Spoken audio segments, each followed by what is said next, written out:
ورسوله أما بعد فأعوذ بالله السميع العليم من الشيطان الرجيم بسم الله الرحمن الرحيم يا أيها الذين آمنوا لا تقولوا راعنا وقولوا انظرنا واسمعوا وللكافرين عذاب أليم۔ موضوع آپ حضرات کے سامنے ہے، وقت بھی مختصر ہوتا ہے، غالباً 15 سے 20 منٹ کا ہوتا ہے۔ بہرحال سورۃ البقرہ کی یہ آیت ہے، آیت نمبر 104۔ اللہ سبحانہ و تعالیٰ نے اس آیت میں ایمان والوں کو اس بات کا حکم دیا کہ اے ایمان والو لا تقولوا راعنا، جب تم اللہ کے پیغمبر محمد کریم صلی اللہ علیہ وسلم سے مخاطبت کرو، ان سے بات چیت کرو، انہیں اپنے کسی امر کے لیے، کسی ضروری کام کے لیے آواز دو، تو یوں نہ کہو کہ راعنا، بلکہ یہ کہو کہ انظرنا، ہماری طرف دیکھیے، ہمیں دیکھیے اور سن لو کہ جو کافر لوگ ہیں ان کے لیے دردناک عذاب ہے۔ راعینا کہنے سے منع فرمایا، رسول اللہ صلی اللہ علیہ وسلم کے ادب کی وجہ سے، آپ کے احترام کی وجہ سے، آپ کے ساتھ تخاطب کرتے ہوئے راعینا کہنے سے منع فرمایا۔ راعینا کہنے سے منع کرنے کی وجہ کیا ہے؟ جبکہ راعینا کے معنی صحابہ کرام جب راعینا کہتے تھے تو ان کا مقصد کیا ہوتا تھا راعینا کہنے سے، اور اس کے معنی کیا ہیں؟ ان کا مقصد ہوتا تھا کہ ہماری طرف توجہ فرمائیے، یہ معنی بنتے، ہماری رعایت کیجیے، ہماری طرف توجہ فرمائیے، ہماری بات سنیے، مقصد یہ ہوتا تھا۔ لیکن اللہ سبحانہ تعالیٰ نے اس سے منع فرمایا۔ اس کی وجہ سورۃ النساء میں مذکور ہے، آیت نمبر 46 میں اللہ تعالیٰ نے فرمایا کہ وَمِنَ الَّذِينَ هَادُوا يُحَرِّفُونَ الْكَلِمَ عَن مَّوَاضِعِهِ، یہ جو یہودی ہیں، جو لوگ یہودی ہوئے، ان کی ایک عادت ہے کہ یہ کلمات کو اپنی جگہ سے پھیر دیتے ہیں، تحریف کر دیتے ہیں، بدل دیتے ہیں، اس کا مقام، اس کی جگہ بدل دیتے ہیں۔ اور ان کا یہ بھی معاملہ ہے وَيَقُولُونَ سَمِعْنَا وَعَصَيْنَا وَاسْمَعْ غَيْرَ مُسْمَعٍ وَرَاعِنَا لَيًّا بِأَلْسِنَتِهِمْ وَطَعْنًا فِي الدِّينِ۔ فرمایا ان کا معاملہ یہ ہے کہ یہ کہتے ہیں کہ ہم نے سنا، ہم نے اطاعت کی، ہم نے نافرمانی کی، وَعَصَيْنَا، ہم نے سنا اور ہم نے نافرمانی کی۔ سنیں، آپ کو کوئی سنا نہ سکے۔ اب اس کا دو معنی، ایمان والے تو یہ کہا کرتے تھے نا کہ جب ان کے سامنے اللہ اور اس کے رسول کی ذات دعوا الی اللہ ورسولہ لیحکم بینہم یقولوا سمعنا واطعنا، ایمان والوں کا رویہ یہ کہ جب ان سے کہا جاتا کہ آؤ اللہ اور اس کے رسول کی طرف تاکہ تمہارے معاملے کا فیصلہ ہو، تو وہ کہا کرتے تھے کہ ہم نے سنا، ہم نے اطاعت کی۔ اب یہ اس کی کاپی کرتے ہوئے کہتے تھے سمعنا وعصینا، اور ایسے زبان کو پھیرتے ہوئے، ایسے گھماتے، زبان پھیرنے کے، مروڑنے کے ایسے ماہر ہوتے کہ اپنے تلوین کے ساتھ، اپنی زبان کے پھیرنے کے ساتھ وہ یہ تاثر دیتے، ایمان والے یہ سمجھے کہ ہم بھی کہہ رہے ہیں سمعنا واطعنا، ہم نے سنا اور ہم نے اطاعت کی۔ اور اس کے ساتھ ساتھ وہ کہا کرتے تھے کہ سنیں، آپ کو کوئی سنا نہ سکے۔ اب یہ بھی زمانی کلمہ ہے، اس کے معنی تو یہ بنتے ہیں کہ آپ کو اللہ تعالیٰ اتنی شان و مرتبت عطا فرمائے، ایسا رتبہ عطا فرمائے کہ کوئی آپ کو کچھ سنا نہ سکے، یعنی آپ کو آرڈر نہ کر سکے، آپ کو حکم نہ دے سکے، بس آپ ہی کی بات لوگ سنتے رہیں۔ اور ایک اس کے معنی یہ بھی ہے، جو یہود کے پیش نظر ہوتا تھا، ان کے دلوں میں ہوتا تھا، جو ان کے دلوں کے راز اللہ سبحانہ تعالیٰ نے ظاہر فرمائے، کہ وہ نبی علیہ الصلوۃ والسلام سے جب یہ کہتے کہ سنیے، آپ کو کوئی سنا نہ سکے، نعوذ باللہ نعوذ باللہ، آپ بہرے ہوں یا آپ سنی نہ سکیں، یہ مقصد ہوتا تھا ان کا۔ اور وہ راعینا کہتے ہیں تو اپنی زبان کو پھیرتے ہوئے اور دین میں طعن کرتے ہوئے۔ دین میں ان کا طعن کیا تھا کہ یہ اپنے آپ کو نبی کہتے ہیں، ان کا یہ دعویٰ ہے کہ میں اللہ کا رسول ہوں، مجھ پر وحی نازل ہوتی ہے، اور ہم ان کا مذاق اڑا رہے ہوتے ہیں، ان کو پتہ ہی نہیں چلتا۔ تو یہ ان کا دین میں طعن تھا۔ تو اللہ سبحانہ تعالیٰ نے وحی کے ذریعے سے ان کی ان تمام جو ہے وہ خرافات کو اور ان کی ان تمام جو ہے وہ بدعمالیوں کو اللہ سبحانہ و تعالیٰ نے وحی کے ذریعے سے ظاہر فرما دیا، دین پر سے طعن بھی دور فرما دیا، اور ایمان والوں کو ادب اور احترام سکھایا رسول اللہ صلی اللہ علیہ وسلم کا کہ راعینا مت کہو، کیونکہ راعینا کے جہاں یہ معنی کہ ہماری رعایت فرمائیے یا ہماری طرف توجہ فرمائیے، وہاں اس کے ایک معنی جو ہے تھوڑا سا کھینچ کر، جیسے قرآن نے بتایا کہ لیب بِأَلْسِنَتِهِمْ، وہ لوگ جو ہے نا زبان کو ایسے پھیرتے ہوئے کہہ دیتے تھے راعینا، اے ہمارے چرواہے، اے ہمارے بکریاں چرانے والے، یا پھر رعونا سے لیتے تھے، راعینا بولے تو رعونا سے لیتے تھے، اس کے معنی ہوتے ہیں نعوذ باللہ ثم نعوذ باللہ، اے احمق، اے نادان، اے بے وقوف، یہ معنی ہوتے ہیں نعوذ باللہ۔ تو اللہ سبحانہ و تعالیٰ نے ایک ایسا لفظ جس کے صحیح معنی بھی موجود ہیں، ایک ایسا لفظ جس کے صحیح معنی بھی موجود ہیں، اور عام طور پر عرب معاشرے کے اندر اس کا صحیح مفہوم ہی کثیر الاستعمال اور رائج و مروج ہے، سب سے زیادہ اس کا صحیح مفہوم ہی استعمال کیا جاتا ہے، لیکن بعض لوگوں کی کجروی کی وجہ سے، بعض لوگوں کی ٹیڑھ کی وجہ سے، بعض لوگوں کے بری اور گھٹیا حرکتوں کی وجہ سے اللہ سبحانہ و تعالیٰ نے ایک ایسا لفظ استعمال کرنے سے بھی نبی علیہ الصلوۃ والسلام کے سامنے، نبی علیہ الصلوۃ والسلام سے تخاطب کرتے ہوئے، رسول اللہ صلی اللہ علیہ وسلم کے سامنے اپنی عرض رکھتے ہوئے ایک ایسا لفظ بھی استعمال کرنے سے منع فرما دیا جو موہوم تھا، جس میں شبہ تھا کہ عین ممکن ہے کہ اس کا دوسرا معنی مفہوم ہو، اور پھر یہودیوں کو دریا مل جاتا، چونکہ جب یہود سے یہ کہا گیا، جب صحابہ ان کی چال سمجھ گئے اللہ کے بتانے پر، تو ان کو پھر منع کرنے لگے کہ خبردار جو ہمارے نبی صلی اللہ علیہ وسلم کی شان میں ایسا کچھ کہا تو وہ کہتے تھے تم بھی تو کہتے ہو، تب اللہ تعالیٰ نے آیت نازل فرمائی کہ ایمان والو تم نے بھی نہیں کہنا ہے، اگرچہ تمہارا وہ مقصد نہیں ہوتا لیکن تم نے بھی نہیں کہنا۔ ادب رسول، کئی مقامات پر اللہ سبحانہ تعالیٰ نے رسول اللہ صلی اللہ علیہ وسلم کے ادب اور احترام کی تعلیم دی، جیسے سورۃ الحجرات کی ابتدائی آیتیں رب کریم نے فرمایا بسم اللہ الرحمن الرحیم یا ایھا الذین آمنوا لا تقدموا بین یدی اللہ ورسولہ واتقوا اللہ، اے ایمان والو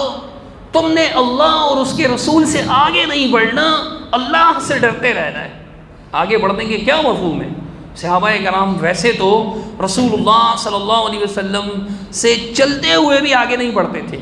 لیکن آگے بڑھنے کا اصل مقصد یہ بھی ہے کہ آپ صلی اللہ علیہ وسلم کی نافرمانی نہیں کرنی، کسی معاملے میں آپ صلی اللہ علیہ وسلم کے مقابلے میں اپنی رائے نہیں پیش کرنی،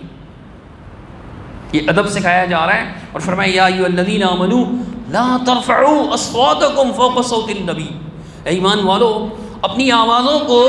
نبی علیہ الصلوۃ والسلام کی آواز پر بلند نہ کرنا، وَلَا تَجْهَرُوا لَهُ بِالْقَوْلِ كَجَهْرِ بَعْضِكُمْ لِبَعْضٍ، اور نہ ہی انہیں ایسے بآواز بلند، تیز آواز میں، اونچی آواز میں، لاؤڈلی پکارنا جیسے آپس میں تم ایک دوسرے کو پکار لیتے ہو۔ تھوڑا سا آگے چلا گیا، اندازہ ہے کہ نہیں سن پائے گا، اب چیختے چلاتے زور سے تیز آواز سے اسے وہ فلانے پکارتے ہیں نا تاکہ وہ سن لیں، آپس میں جیسے تم ایک دوسرے کو پکارتے ہو ایسے نہیں پکارنا، بلکہ ادب اور احترام کا خیال رکھنا ہے، ایسے آوازیں نہیں دینی نبی علیہ الصلوۃ والسلام کو، ان کے سامنے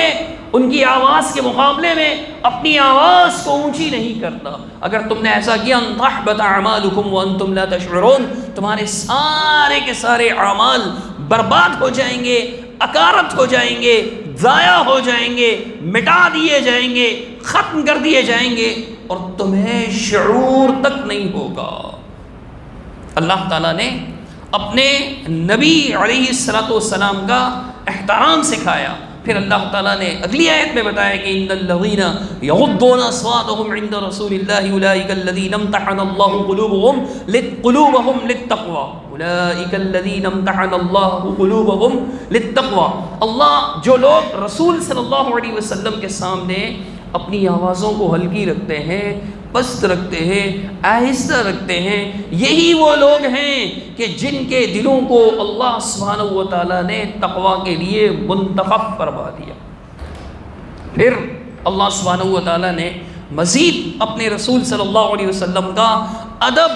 اور احترام سکھاتے ہوئے، اس کی تعلیم دیتے ہوئے اللہ سبحانہ و تعالیٰ نے ارشاد فرمایا کہ ان الذین ینادونک من وراء الحجرات اکثرهم لا يعقلون۔ اے نبی صلی اللہ علیہ وسلم، بے شک وہ لوگ کہ جو آپ صلی اللہ علیہ وسلم کو آواز دیتے ہیں، پکارتے ہیں حجرات کے باہر سے۔ یہاں آپ صلی اللہ علیہ وسلم کے مختلف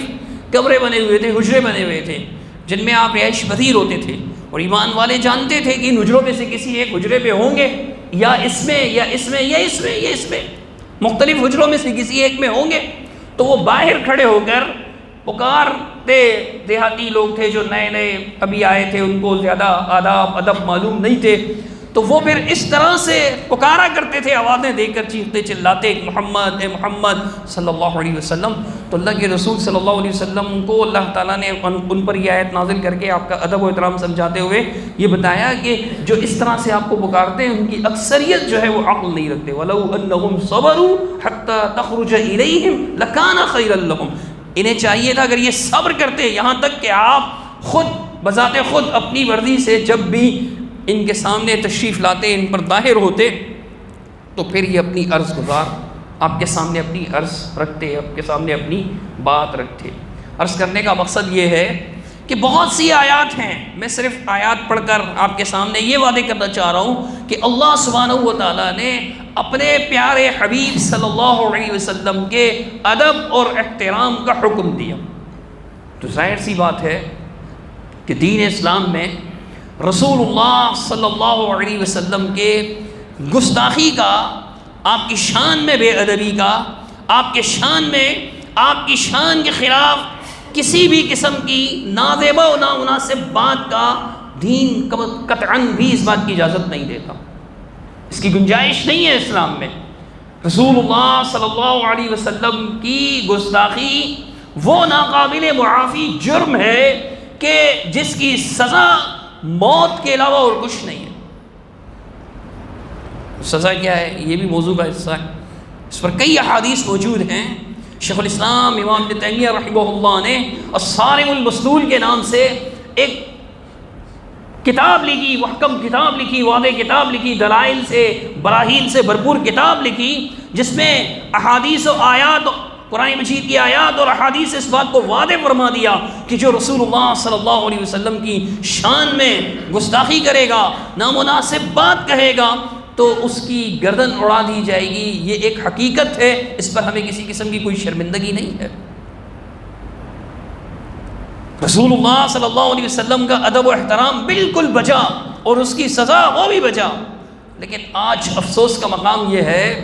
کہ امت مسلمہ کے اندر کئی لوگ عرصہ دراز سے اس بات کا ناجائز فائدہ اٹھاتے ہیں، حالانکہ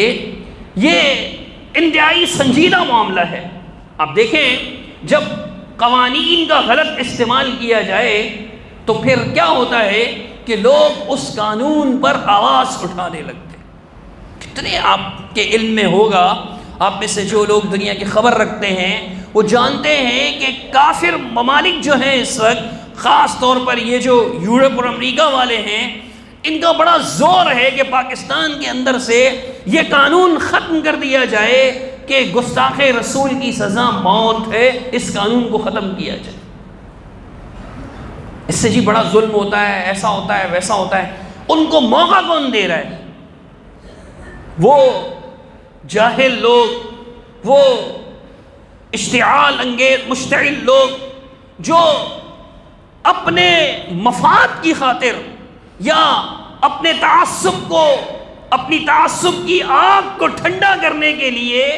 کسی بھی مومن پر یا کسی بے قصور فرد پر بھی گستاخی کا الزام لگاتے، دیر نہیں لگاتے۔ اتنے ہی ایسے جاہل ہیں، ان کے سامنے قرآن مجید کی آیات پڑھ کر ترجمہ کیا جائے،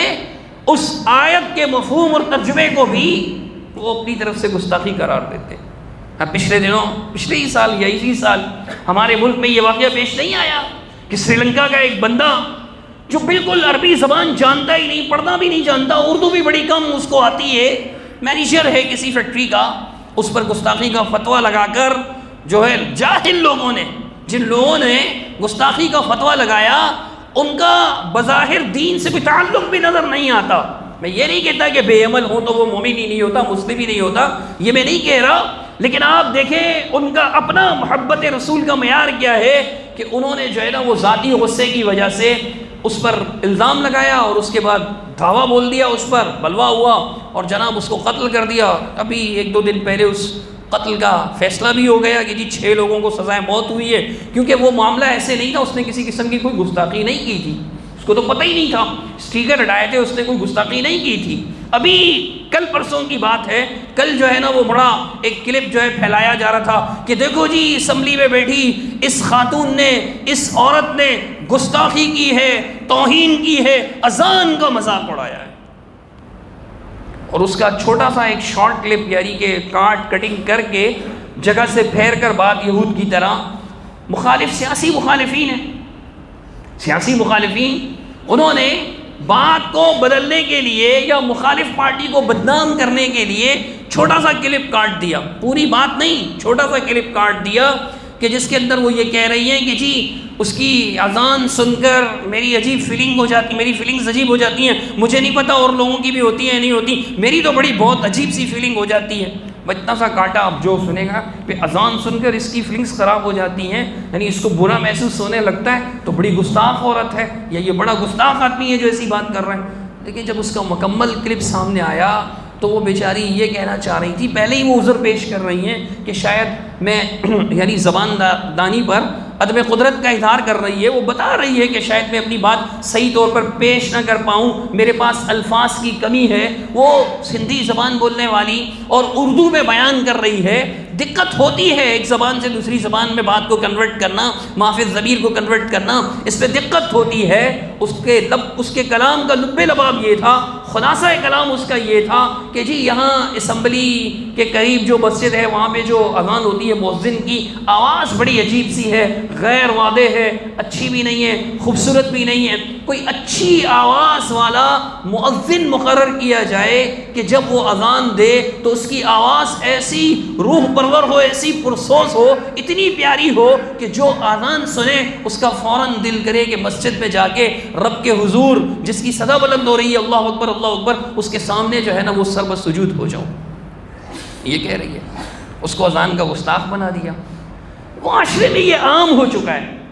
ایسے ہی بلا وجہ فتوے لگا دیتے ہیں اپنی طرف سے، اور پھر ہمارے ہاں معاشرے کو بھڑکانے میں تھوڑا سا بھی ٹائم نہیں لگتا، لوگ غور و فکر نہیں کرتے، لوگ غور و فکر نہیں کرتے۔ کسی بھی بندے کو 4 لوگ تھپڑے مارنے لگ جائیں اور بولیں چور چور چور، لوگ آ کر اس کا کچوبر نکالیں گے، پھر پوچھیں گے کیا ہوا تھا، کیا چوری کی تھی اس نے، ہوتا ہے نا ایسا۔ پہلے اپنی ساری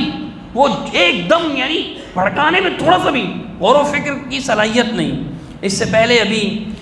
کچھ لوگوں نے، ایک مولانا صاحب بڑے اچھے انداز سے تردید کر رہے ہیں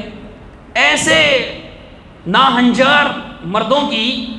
کہ جو شادی سے پہلے بچی کے باپ کو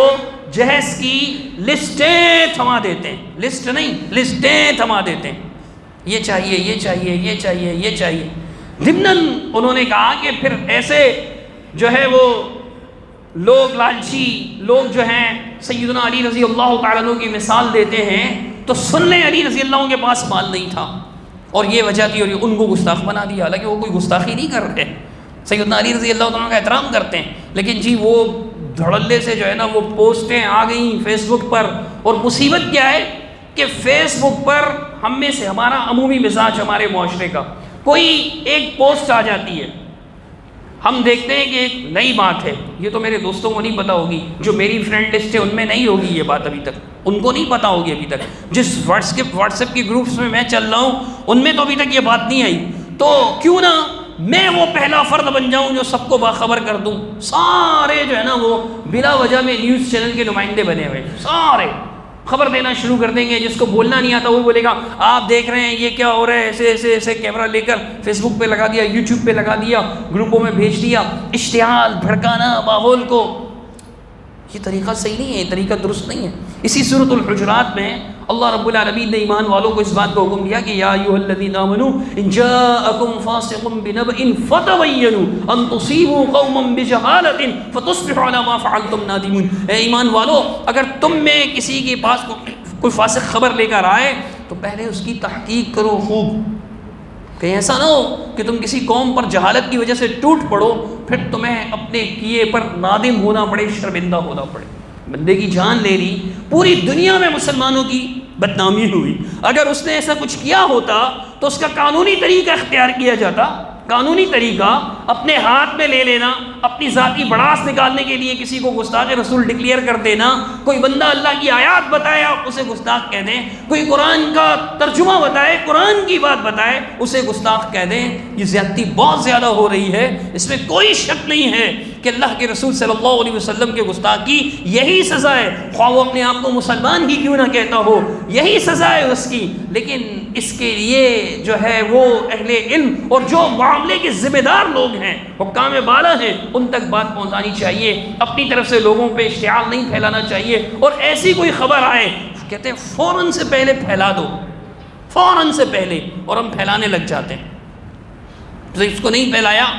تو پتہ نہیں آپ مسلم رہیں گے یا نہیں, پتہ نہیں کتنے بڑے اجر و ثواب سے محروم. ایسا نہیں کریں. خبروں کو پھیلانا یہ اسلام کی تعلیم نہیں ہے کہ فوراً سے پہلے جناب اس کو پھیلا دیں. جتنا ہو سکے آپ اس کو جو ہے نا وہ اسپرے کریں اور ہر طرف پھیلا دیں.